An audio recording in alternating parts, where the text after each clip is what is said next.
As you can see, I have rolled out my slab and now I am placing a texture over the surface. I can kind of experiment. I can lay it out even, or I can bunch it up and make it look like the diamonds are changing shape based on how close or how far they are from each other. And I think I like that they're changing shape throughout to add some visual interest. Now I'm going to take and I'm going to use my rolling pin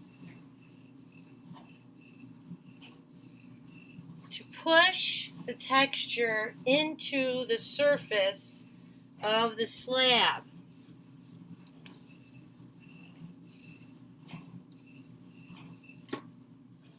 I will gently remove the textured piece.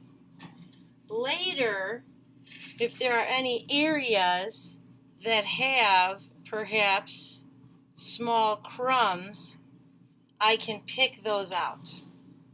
At this point, the clay is very bendable, as you can see.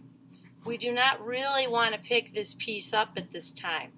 We want to let it dry and get to a leather hard state.